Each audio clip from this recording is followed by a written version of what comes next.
Valravn is one of the most underrated roller coasters at Cedar Point. Why, you might ask? Well, because people really don't like Valravn, seemingly for no reason. It's tall, it's fast, and has a 90-degree vertical drop. But why do people dislike Valravn? And why is it actually a really underrated roller coaster? Well, we're going to be breaking all of that down, and also determining if you should take precious time out of your day to go ride Valravn. Without further ado, let's get started. So Valravn opened up back in 2016 at the one and only Cedar Point located in Sandusky, Ohio. Valravn is a B&M dive coaster featuring floorless trains, stands 223 feet tall, has a 214-foot drop, reaches a top speed of 75 miles per hour, features 3 different inversions, a 90-degree drop, and 3,415 feet of track. So already this coaster has pretty good stats. I mean, 200 plus feet tall, 75 miles per hour, 3 inversions, 90-degree drop, but not a whole lot more you can ask for. So why exactly do people dislike Valravn so much? Well, that comes from the fact that Valravn is a B&M dive coaster. And B&M dive coasters don't exactly have the best reputation. You see, B&M dive coasters are known for being very gimmicky roller coasters. We all know that you're riding that coaster just for the 90-degree drop and the whole dive element. That's the reason why parks add these, for that element. And you know, you do the dive element, you get the 90-degree drop, and alright, it's pretty good. But the problem is what comes after the dive element. So basically, every B&M dive coaster has a pretty slow element next, some pretty low speed turns, maybe another inversion, a lot of times a mid-course brake run with a less good drop, and then you pretty much waste some more time and you're done. So it starts off pretty good, but the rest of the ride experience is honestly kind of boring. And it's led to B&M dive coasters really receiving a negative reputation, which is kind of unfortunate given that these are not necessarily bad roller coasters. Now yes, are they the best roller coasters at their park? Absolutely not.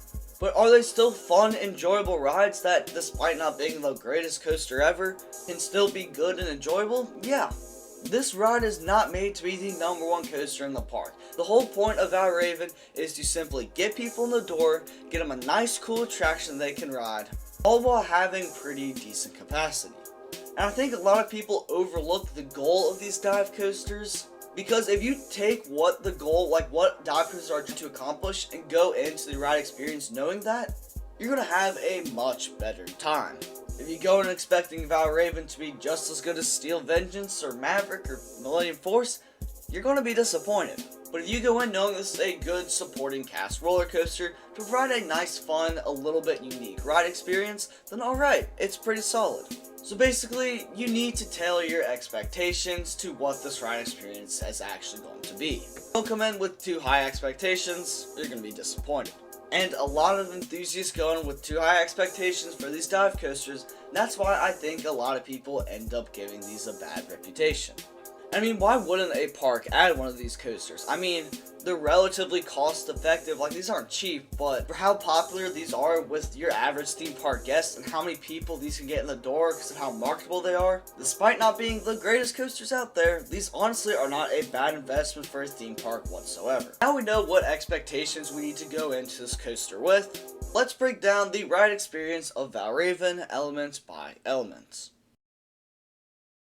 After a relatively long wait, because Valravn is definitely a very popular coaster at Cedar Point. So just expect that and be prepared to wait upwards of an hour on busier days for Valravn, because this is definitely a very popular roller coaster.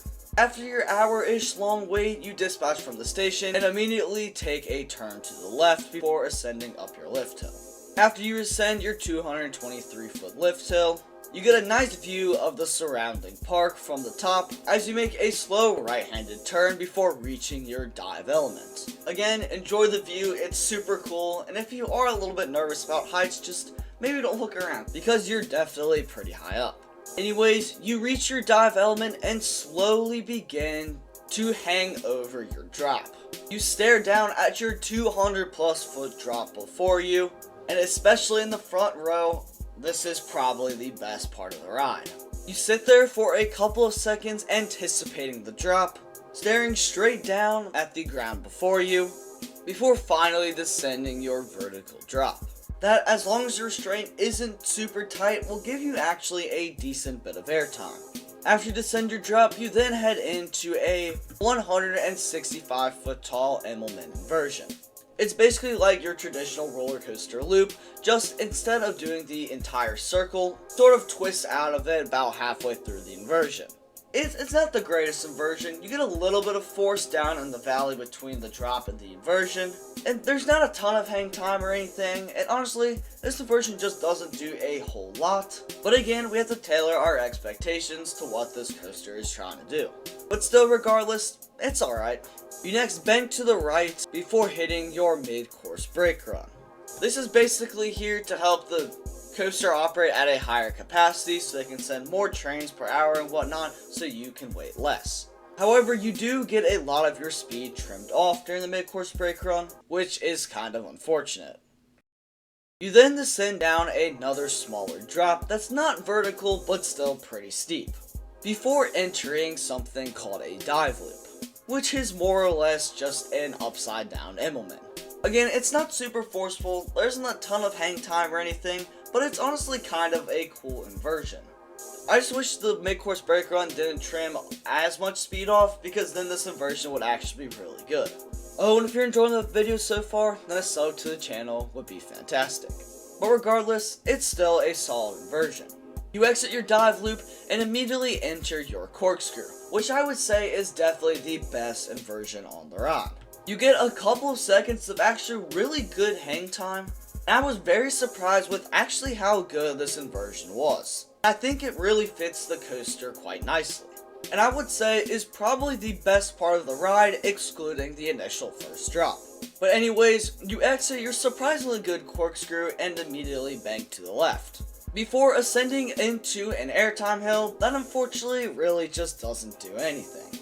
There's not really any airtime because due to the nature of these restraints, which we will talk about very shortly, kind of restrict a lot of the airtime that you could get from this element, due to the fact that they tighten on your body as you go through the ride experience.